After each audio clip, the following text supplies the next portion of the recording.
Hello everyone, आप सभी का एक बार फिर से स्वागत है अपने इस यूट्यूब चैनल फिजिक्स ज़िंदगी पर।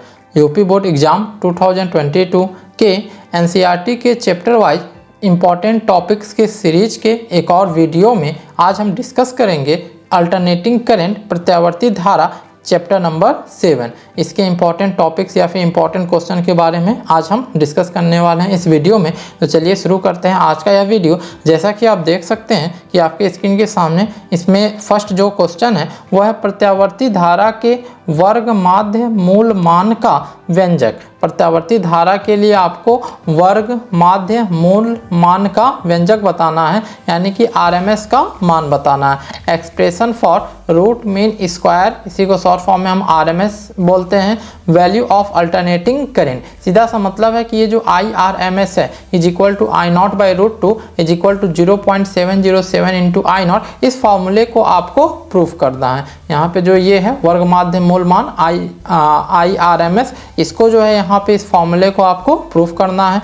नेक्स्ट इसी क्वेश्चन को इस तरीके से भी पूछा जा सकता है कि प्रत्यावर्ती धारा के शिखर मान तथा वर्ग माध्य मूल मान में संबंध बताइए। ये इसी क्वेश्चन का अल्टरनेट फॉर्म है, चाहे ये क्वेश्चन आ सकता है चाहे इसको इस तरीके से भी पूछा जा सकता है। Relation between peak value and RMS value of alternating current. Peak value हम बोलते हैं आई नॉट को और आरएमएस वैल्यू यहाँ पे आई आरएमएस लिखा गया है, तो चाहे सीधे बोल दे कि आई आरएमएस का एक्सप्रेशन बताइए, या फिर सीधे इस तरीके से कहा जा सकता है कि आई आरएमएस और आई नॉट मतलब पीक वैल्यू और आरएमएस वैल्यू के बीच में रिलेशन बताइए। तो आपको यही फॉर्मूला जो है ये आपको प्रूफ करना पड़ेगा। सेकेंड क्वेश्चन जो है वो है वैद्युत अनुनाद किसे कहते हैं। श्रेणी अनुनादी परिपथ की सहायता से अनुनादी आवृत्ति के लिए व्यंजक प्राप्त कीजिए। अनुनाद आप जानते हैं कि मोस्ट इंपॉर्टेंट क्वेश्चन होता है, तो इसे भी आप मोस्ट इंपॉर्टेंट क्वेश्चन के ही सीरीज में रखेंगे।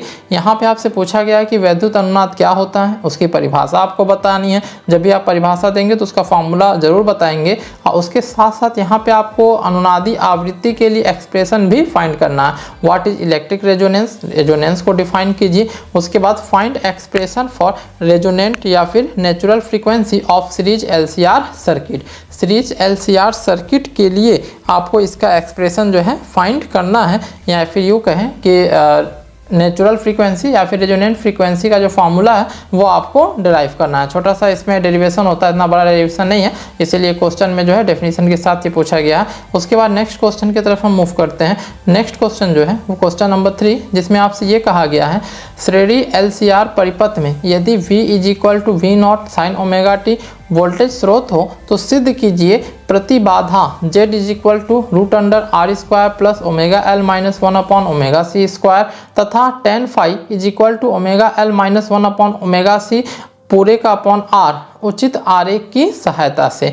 मतलब यहाँ पे आपके पास जो क्वेश्चन दिया गया है ये भी सीरीज एलसीआर सर्किट का ही क्वेश्चन है, जिसमें जो वोल्टेज सोर्स है voltage source series LCR circuit के लिए दिया गया है कितना, V is equal to v not sine omega t. अब इस वोल्टेज सोर्स अगर V is equal to v not sine omega t है तो सीरीज एलसीआर सर्किट के लिए जो इम्पीडेंस है उसका फॉर्मूला Z का फॉर्मूला ये आपको प्रूफ करके दिखाना है, और साथ ही साथ जो यहाँ पे tan फाई है इसका फॉर्मूला जो है ये प्रूफ करके दिखाना है। मतलब सीरीज एलसीआर सर्किट के लिए ये दोनों फार्मूला जो है आपको प्रूफ करके दिखाना है with the help of diagram, यानी कि वहाँ पे जो डायग्राम आप यूज करेंगे उस डायग्राम की सहायता से, डायग्राम में आपको इम्पीडेंस ट्रायंगल मिलता है तो उसकी सहायता से आपको ये प्रूफ करके दिखाना है।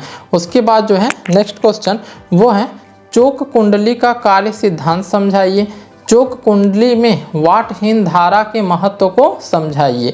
ये क्वेश्चन है, चोक कुंडली क्या होता है उसका कार्य सिद्धांत आपको बताना है, और साथ ही साथ उसमें वाटहीन धारा का क्या महत्व होता है ये भी आपको बताना है। Explain principle and working of choke coil, आपको इसका प्रिंसिपल मतलब इसका सिद्धांत क्या है, इसका वर्किंग क्या है, किससे इसे काम करता है। इसमें ध्यान रहे कि आप फिगर भी जरूर बनाएंगे। चोक कॉइल का जो आपको फिगर है वो आपको बनाना है, ये वो इसमें मेंशन हो या ना हो आपको इसमें बताना पड़ेगा।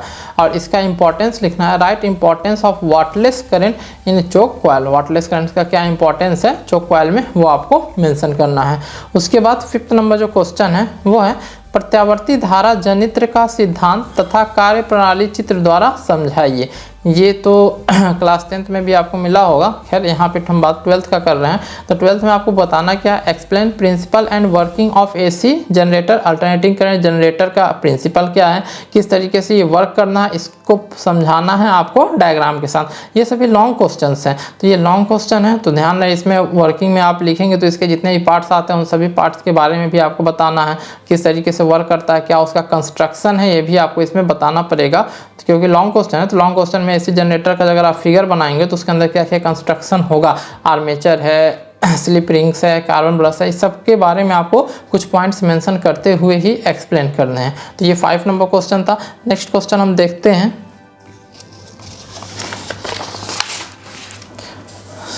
नेक्स्ट क्वेश्चन है ट्रांसफार्मर से रिलेटेड कि ट्रांसफार्मर के बारे में आपको यहाँ पूरा एक्सप्लेन करना है कि ट्रांसफार्मर का सिद्धांत क्या होता है, मतलब किस सिद्धांत पे कार्य करता है, ट्रांसफार्मर कितने प्रकार का होता है। आपको मालूम है ट्रांसफार्मर 2 प्रकार के हैं, ऊंचाई और अपचाई। फिर ट्रांसफार्मर की रचना यानी कि उसका डायग्राम आपको बताना है। उसके बाद किस तरीके से काम करता है, उसमें किस तरीके से ऊर्जा की हानि होती है, ये सही मतलब ट्रांसफार्मर के बारे में आपको कंप्लीट डिटेल यहाँ पे देना है। ट्रांसफार्मर का प्रिंसिपल, टाइप्स, कंस्ट्रक्शन, डायग्राम के साथ वर्किंग और किस तरीके से एनर्जी लॉस होता है, ये पूरा यहाँ पे आपको एक्सप्लेन करना होगा।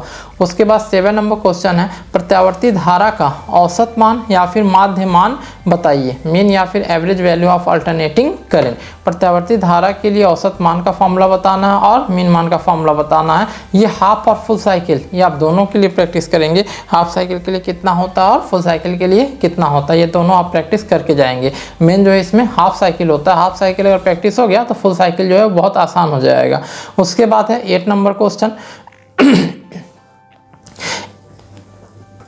8 नंबर क्वेश्चन में आपसे पूछा गया है प्रेरक प्रतिघात जिसे एक्सएल से डिनोट किया जाता है तथा धारितीय प्रतिघात जिसे एक्ससी से डिनोट किया जाता है की परिभाषा, सूत्र एवं मात्रक। मतलब इन दोनों को आपको डिफाइन करना है, इन दोनों की परिभाषा लिखनी है, इन दोनों का सूत्र लिखना है, इन दोनों का ऐसा ही मात्रक बताना है। उसके साथ साथ इनका जो है आवृत्ति के साथ ग्राफ भी बताना है, यानी कि आवृत्ति के साथ एक्सएल और एक्ससी का वैल्यू किस तरीके से निर्भर करता है ये बताना है। डेफिनेशन बताना है, फॉर्मूला बताना है, ऐसा यूनिट बताना है किसका, इंडक्टिव रिएक्टेंस XL का, फिर कैपेसिटिव रिएक्टेंस XC का, यहाँ पे ये C है, कैपेसिटिव रिएक्टेंस XC। उसके बाद वेरिएशन यानी कि ग्राफ आपको डिनोट करना एक्सएल एक्ससी का किसके साथ, फ्रीक्वेंसी के साथ। ये फ्रीक्वेंसी के साथ किस तरीके से वेरी करता है। आप जान रहे हैं XL is equal to omega l होता है और एक्ससी इज इक्वल टू 1/ओमेगा-c होता है। तो ये फार्मूला है और यही ओमेगा का वैल्यू जो हम पुट कर देते हैं, omega is equal to 2πf, तो यहाँ पे एफ के साथ रिलेशन आ जाएगा, तो यही एफ के साथ इसका ग्राफ भी आपको मिल जाएगा। ये आपको थ्योरी में पढ़ाया गया होगा। चलिए हम मूव करते हैं नेक्स्ट क्वेश्चन की तरफ। नेक्स्ट क्वेश्चन नंबर 9 जो है वो है क्यू फैक्टर तथा बैंड चौड़ाई। आपको यहाँ पे क्वालिटी फैक्टर और बैंड विड्थ इन दोनों का डेफिनेशन देखना है विद फार्मूला। फार्मूले के साथ इन दोनों का आप डेफिनेशन पढ़ लीजिएगा कि क्या होता है। उसके बाद है प्रत्यावर्ती धारा परिपथ की शक्ति। प्रत्यावर्ती धारा परिपथ की शक्ति, power in alternating current circuit या फिर एसी सर्किट, यानी कि पी एवरेज आपको यहाँ पे निकाला जाता है। तो पी एवरेज का फॉर्मूला आप एक बार चेक कर लीजिएगा, ये आपको प्रैक्टिस कर लेना है। उसके बाद जो है नेक्स्ट क्वेश्चन जो आज के इस वीडियो का लास्ट क्वेश्चन होगा, एलसी दोलन क्या है, मंदित एवं अमंदित दोलन बताइए। एलसी दोलन क्या होता है वो आपको समझाना है, मंदित एवं अमंदित दोलन के बारे में भी आपको बताना है। इसमें ग्राफ बनेगा मंदित और अमंदित दोलन का, ये ध्यान रहे कि किस तरीके से जो ऐसे ग्राफ बनाते हैं वेव का वो आपको इसमें दिखाना रहता है। परिभाषा के साथ आप ग्राफ दिखाते जाएंगे।